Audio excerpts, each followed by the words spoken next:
Welcome to another episode of The Modern Moron, and in this episode, we turn the Wayback Machine to go all the way back to college. Specifically, actually it's not specific at all, as my guest is my old college roommate.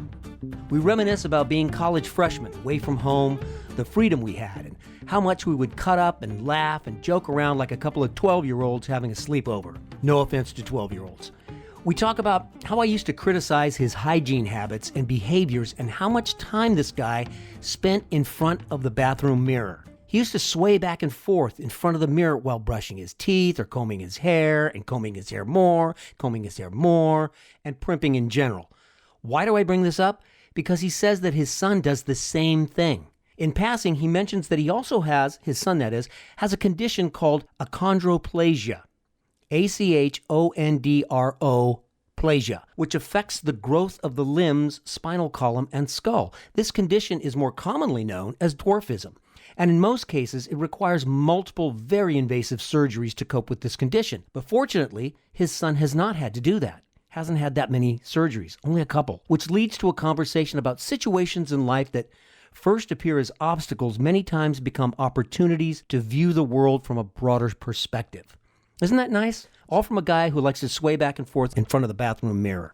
My old roommate is very energetic, very passionate, gregarious, and bombastic is the word he uses. You won't need to strain to hear us or look at your phone to see if the volume will go up further. It will be fine. We start off with a short conversation that I almost left out. I was going to leave it out because it's just too juvenile even for this show. We used to have this gibberish language we used to speak that no one understood, no one appreciated, and to me anyway, it's a bit embarrassing at how juvenile it was then and obviously is now, but we still do it. It would almost be like listening to a couple of toddlers in a playpen talk to each other even though neither of them has the capability of speaking intelligently. Blah, blah, blah. It's when my roommate says the gibberish word, I can't believe I'm saying this, shkarvather. See, I'm embarrassed already. I actually spelled it out in a text to him, and he texted back with another gibberish word we used to use. It's a very riveting way to start a hard-hitting podcast.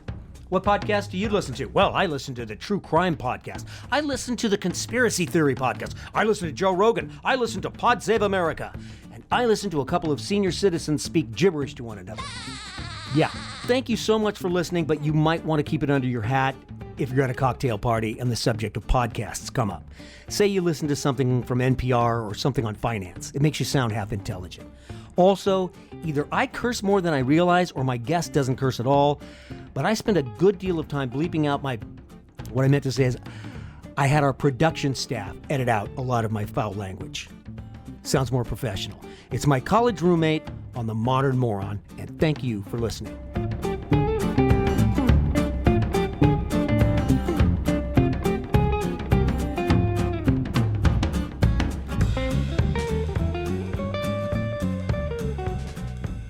Oh, new technology. Hold on. I'm used to Zoom. Oh, hey, do I get to see your mug? Your handsome mug?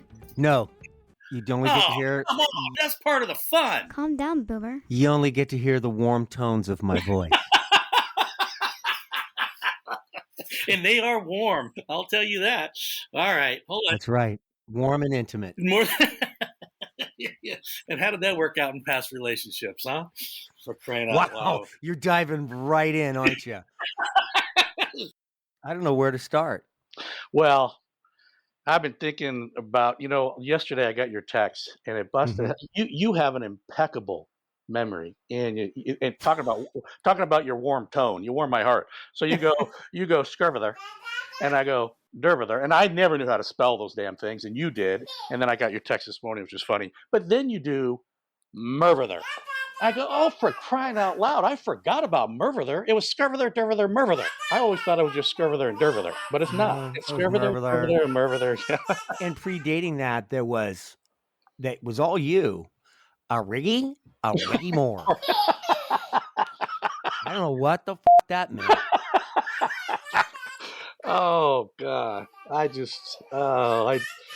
was a year of freedom for me, and you blessed me. What the freshman year of college? Oh gosh, yeah. That's the year you're referring to. Yeah, exactly. Right. Yeah, freedom. I got out of the house. Isn't it interesting though? I think this is the case with most I'll call it watershed events in our life, we don't realize it as it's happening.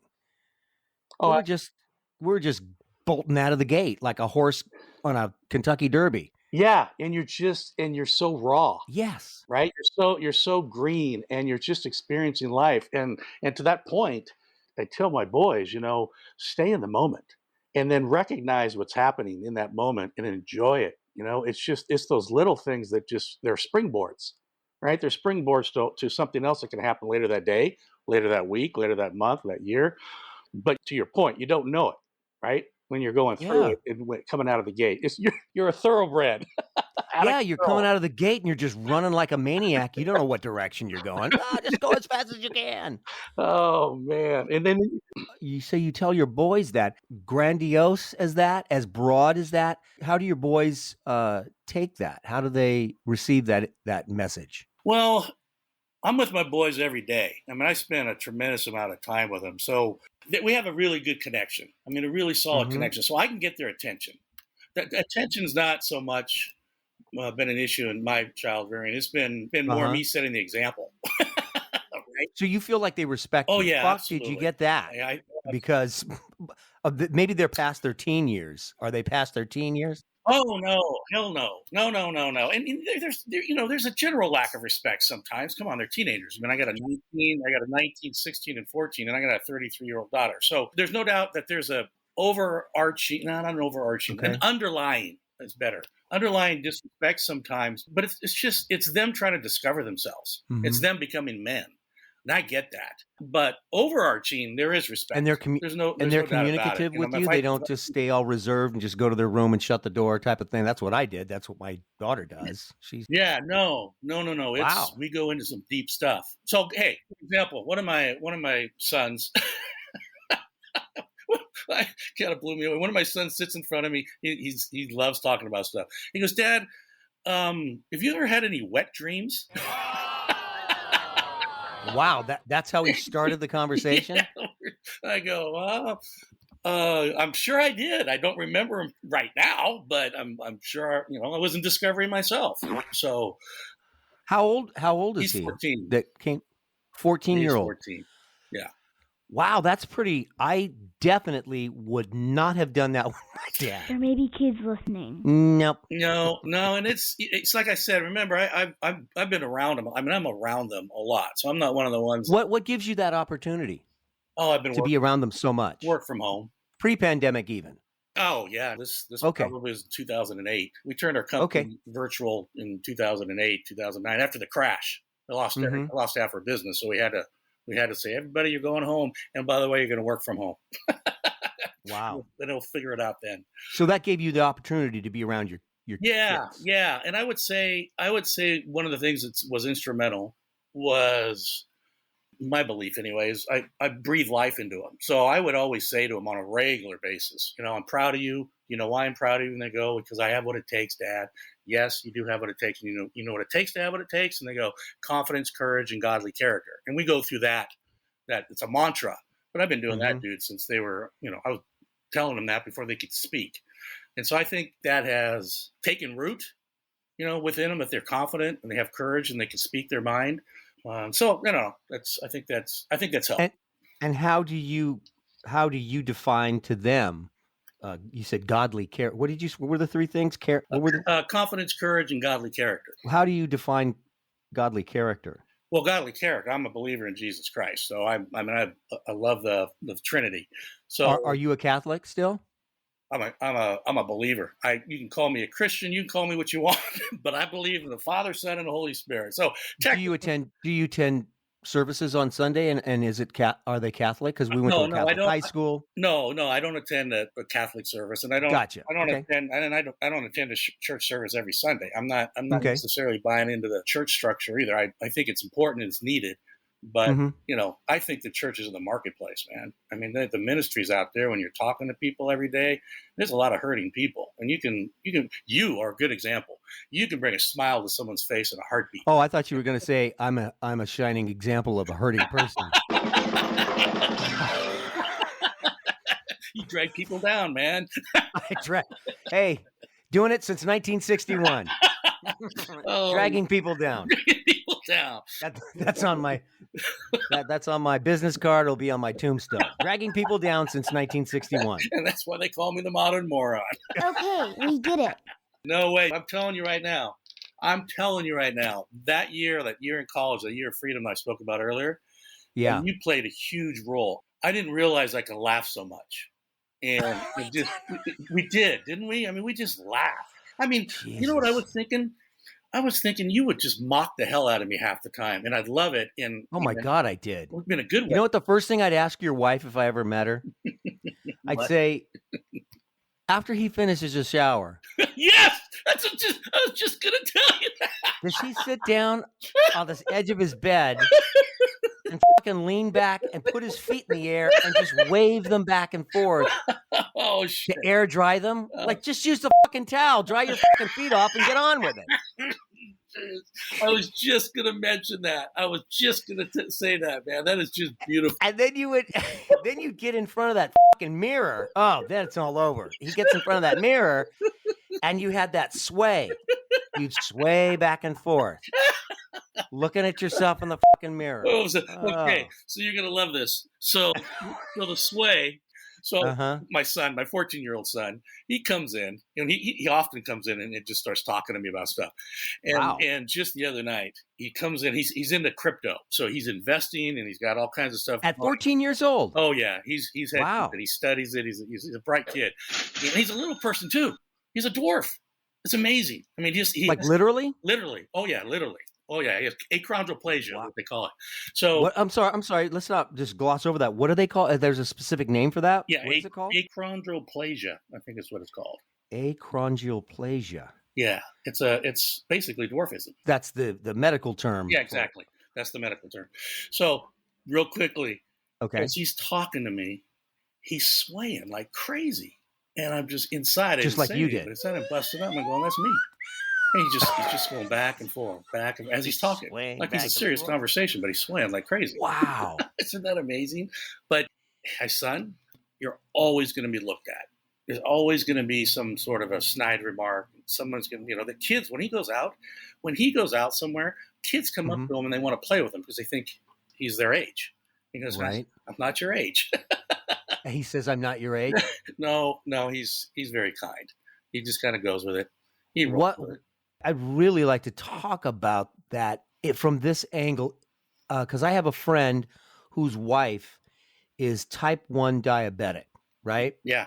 And that has changed the focus and the way she has to approach life. And I swear, and I think she would agree, in the long run, it's been a gift. You can't take things for granted. Life is more visceral and in front of you when you have to think moment by moment. What am I going to get wrapped around the axle over? Choose your battles. Absolutely. And those battles are a lot fewer when you know you are living your life under a certain something that's not just a privileged white male, I guess. Right. We have to use today's thing. Yeah. So he seems wise beyond his years already. It becomes more of a realization, right? And so to see him go through it, and as a parent, your heart is always for your children. You know that with your daughter. Of course, yeah. Gosh, man, I when I see some of your interactions with the daughter, I see it on Facebook. It's just or where you post it, but it's funny as can be. But you could tell you have a heart, right? And so you have that heart for that child. So it hurts to see him have to go through it, but I also know it's exactly what you just said. It's a gift. It really is a gift. And does he see it that way, do you think? I think he's evolving into seeing the gift. And here's one of the reasons why. So there's what they call the political correct term is little people, right? So there's a Little People of America, Little People Association, State Association as well. So we've attended some of those events early on. And he got to see that some of these kids that have his same condition, and there's a variety of achondroplasia, right? There's different levels of it. And many of them, if not most, have had at least major surgeries on their legs because their legs blow out. They kind of get bowed leg. So they have to have major surgery on their back, on their legs, and multiple surgeries. They also have the canals in their head. The ears and the nose channels are a little bit more narrow because of the bone structure. And so we've gone to these events, these association events. Right. And so he's got to see other children that have his condition or have a variety of his condition, but they've had multiple surgeries. So for their legs bow out a little bit. And so they've had multiple surgeries. Well, he hasn't had any other than, which is a a normal condition for little people, is the narrowing of the nose channel and the ear channel because of the bone structure in their head. So his ears, he's had to have a couple surgeries to put in, some tubes to keep on the inner ear. The inner ear, exactly. Okay. Right. But other than that, he has had no surgeries. I mean, he's like, I keep telling him, you're the LeBron James of little people, man. What does he say to that? And he walks around like he's the LeBron James of little people. He's lifting weights now. He walks in the other day in the room. I don't want to make this thing all about my son, but it's funny as hell. He walks into the room, has his shirt off. I mean, he's pretty buff, and he's just looking at me. I go, so what are you doing? You freaking strutting in front of me, son? What did he say? He just kind of looked at me, give me his grin. I go, that's good, great. Thanks for peacocking. Go away. Oh, that's hilarious. And he has a mind for business. Absolutely. Seems. Yeah. And investments. Yep. He wants a Tesla. So he says, Dad, I got to go make enough money to get a Tesla. That's his goal. He loves new stuff. He loves the new computers. He loves the new watches. He loves the new phones. He wants technology. Yeah. He says, Dad, I got it all planned out. 10 years from now, I'm going to be a billionaire. I got all my crypto. I've got it lined up, and he is. And I'm watching him. By the way, we have set up a corporation, so they put all this. I said, "You got to put your crypto in a corporation, dude." So I'm teaching corporate structure. I'm teaching them about there's a game out there called Cash Flow for Kids. So I teach them about assets, liabilities. How to grow wealth, how to be responsible with it, use it as a tool, right? Blah blah blah. So he's latched on. That's cool. Yeah. All right, so back to college. What led to that is you said we were living in the moment and getting your kids to live in the moment, and how we were, God, that freshman year of college is just letting the leash off and running around in a field like a crazy dog and your owner just came home.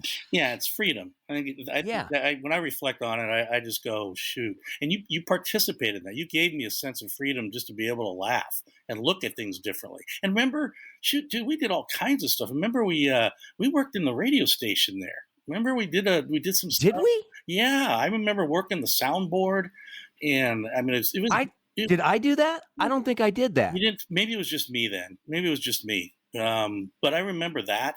I remember because I was interested in that. I was really interested in the broadcasting side, and but I do remember that. But I do remember obviously the cafeteria. I mean, we worked in the cafeteria. We went on these hikes and thought we were exploring uncharted territory, and then we came out on a highway. Oh, never mind. There's Highway 101. We thought we were conquering the world until we reached the top of the hill. Look, we're in the wilderness. Yeah, and Marcus, you looked at me and said something like, "We're a bunch of freaking idiots." I go, "Yeah."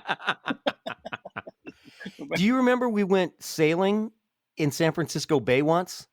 I think we did. It was our next door roommate. Yeah, it would have been that tall guy, right? Or was it? No, that's the other direction. The other next door roommates. One of them, I still remember his name, Dennis. Yeah, Dennis. Exactly. His roommate was kind of a cocky guy. He played on the rugby team with me, and he took us sailing one day. Okay. Do you remember that? I don't remember that. Maybe he only took me, but that might be the case. Just talking about some of the things we did. Well, I used to go. I remember going to a basketball game. Oh yeah, we went to the basketball game. We went to see. I'll never forget it. We went to see the Golden State Warriors play the 76ers. I got to see Dr. J in that game, and I got to see Daryl Dawkins. Oh wow, Chocolate Thunder, and I just remember seeing that guy towering over other basketball players. Like, what? Holy shit. I was looking at like the seventh wonder of the world. Remember Daryl Dawkins? Oh gosh, yeah, dude. He was. I mean, he's the one who was. I think he pulled down the freaking rim. Yeah, he would. He broke a couple of backboards. Yeah, they fixed that nowadays. You can't do that. But yeah, man. And we saw Dr. J. Saw Dr. J. Oh, man, played a lot of And then when you were on the rugby team, and I know you never liked Yeah. You were. No. you never a fan of his. So, but but but I loved going to the rugby games, and you were the little guy, man. I mean, you just freaking would run like freaking crazy. It's like, get that freaking ant.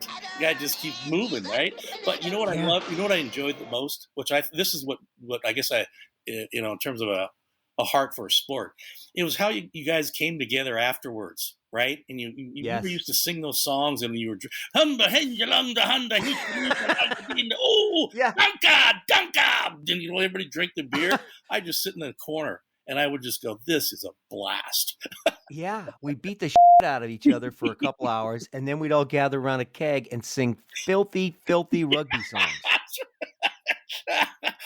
I just remember the hung la lung. It's like the Vikings, for God's sake. Yes, it was. It was very a lot of testosterone. A lot of was testosterone flowing around the room, and smelly testosterone because you guys Yeah. were still in your freaking uniforms. Yes, yeah, Oh, but hey, yeah. You couldn't tap the keg fast enough after a rugby game. not at all. Man, that was a great memory. I just think about that. My nephews played rugby, and so Oh, really? I told them about that those times back in St. when I was with you, man. That was a good it's good stuff. That was. Oh man, I wish I would have stayed at that college. I really wish I would have just gone into debt and just done it. Yeah, and in the downside, I would say that hurt me that you didn't come back because of how powerful that first year was, that sense of freedom. You know, Yeah. not probably knowing at the time how wonderful it was, and the word free never probably. Well, it probably did back then, I guess, when I think about it. But it was just a sense of freedom. Well, then I came back, Mm-hmm. and the next year I only stayed a semester, and then I ended up coming back. Really? Yeah, I ended up rooming. I got room with a guy from Jordan, and of all places, Mm-hmm. and had my own memories with him. He's a good guy, a real kind guy. We didn't really. Was he like he was from there? So he had traditions from there. Did he bring with him, or Yeah, he was just in a different place? he What was he studying? I don't remember what he was studying. We didn't have Hmm. that much of a dialogue. The only time that we did something together is when I was had my eye on a chick, and he took the both of us to San Francisco, and he was driving, and I'm in the back seat with this chick, and oh, dude, it's you know how sometimes everybody has a different style of driving if they come from a different country. Yeah. We're on the freeway, and he's just speeding up like crazy, and then he slams on the brake, and the whole going over the bridge, he's going stop, brake, and we're in the back just going back, and we just start busting up because it's his culture. That's how that's how he learned how to drive in Jordan. I go, man, and I know that because my wife's Mexican. So when I've gone to Mexico, their driving there is crazy too, right? It's just Really? yeah, it's just crazy stuff. So you're in the back seat. That's a memory. That's one of the fond memories I have with him. He's a kind man, and Yeah. but that's a fond memory because I got to experience his culture in a car. through the way he drove. The way he drove. Yeah. Wow. Yeah. So I'm glad you brought up girls because you were girl crazy our first year. You had, I don't know, you ended up with a girlfriend, but I remember there was this one girl, like the first girl you brought back to the room, not necessarily to make out with her, but I think her name was Sue P. Oh. Yeah. Is that right? Yeah. No, she lived in what was it, Mitty? Mitty. Yeah. Uh-huh. Yeah. That was the co-ed dorm, and she was tall and pretty and sort of delicate. Yeah. Yeah. Very, very porcelain-like. Yes. Yeah. Yes. Yeah. Yes. Yeah. Very sweet. Yeah. I remember you going, you would just spaz out like, oh, just girls, I don't know, this girl, I don't want to go out with that girl, this girl, that girl, I don't know which one I want. Oh my God. And meanwhile, I'm just standing there going, I'm not, oh God. Well, and here's the funny part about that. I can reflect a little bit on that. How insecure was I inside going, I don't even know what the hell I'm doing. So girls loved you because what color are your eyes? Are they green or blue? Yeah, I don't give a they're shit. green when I wear a green shirt, and they're blue when I wear a blue shirt. Ew. Oh God, I think I'm gonna hang on a second. I need to go barf. That is, But out of jealousy, I mean, girls were just like, "Oh, I think you have such." One night in high school, we were out with Dave. And we were in a restaurant at like 1 or 2 in the morning, and some girl apparently came up to you and told you you had beautiful eyes, and you didn't know what to. So you told Dave that, and he said, "Well, why didn't you compliment her back? Why didn't you compliment her back?" And you're like, "I don't know." And then and I was not kidding. This is what an idiot I am. I said, "That's gross. What are you going to do? Say you have a gorgeous back?" No. Hey, stupid. Compliment her in kind, you fucking moron. Not literally her back. Oh my God. And thus, the modern moron. Jesus. Yeah. It's been years in the making. Oh, Jesus. gosh. Yeah. So the modern moron, you're right, years in the making. Yeah, there were some definitely moronic moves, man. Isn't it nice to reminisce about the old days? I only played rugby for a year, and I had totally forgotten about all those songs we used to sing after the games. And now that I think about it, most of those songs were extremely sexist. There were songs about Dinah and a song about a guy named Abdullah Bulbul Amir, and I don't remember them being very complimentary.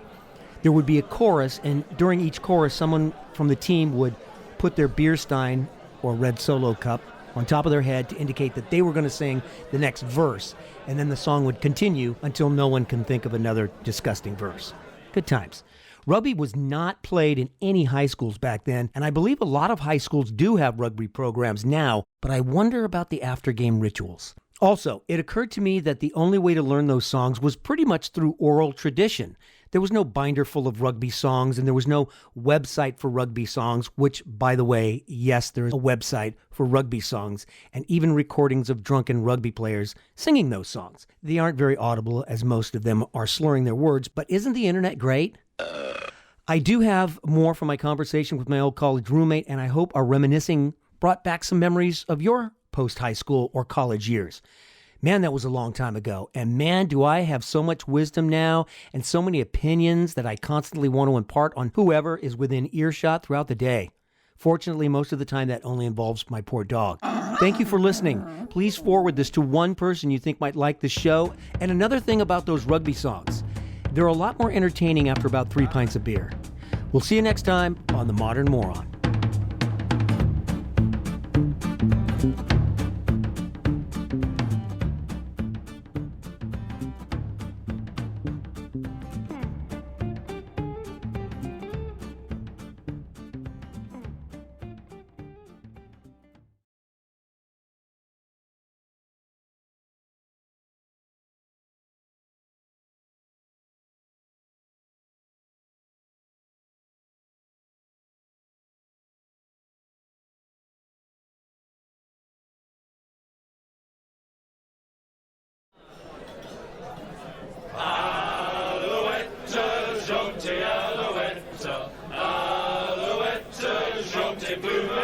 How I love your stringy hair. How I love your stringy hair. Your stringy hair. Your stringy hair. Alouette. Alouette. Oh,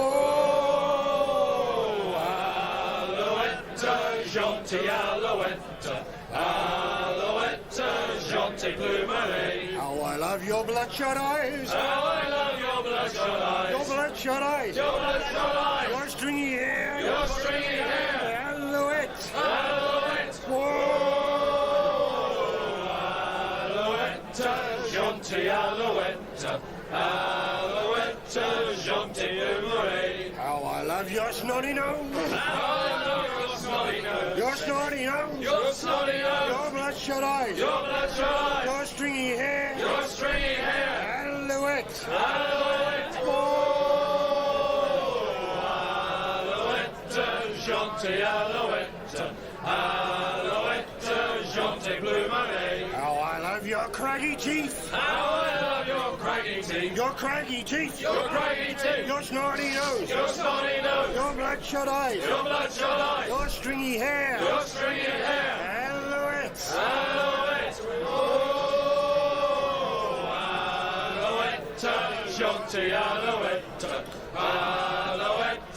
Jaunty plumerie. How I love your double chin. How I love your double chin. chin. Your double chin. Your double chin. Your craggy teeth. Your craggy teeth. Your snorty nose. Your snorty nose. Your bloodshot eyes. Your bloodshot eyes. Your stringy hair. Your stringy hair. Your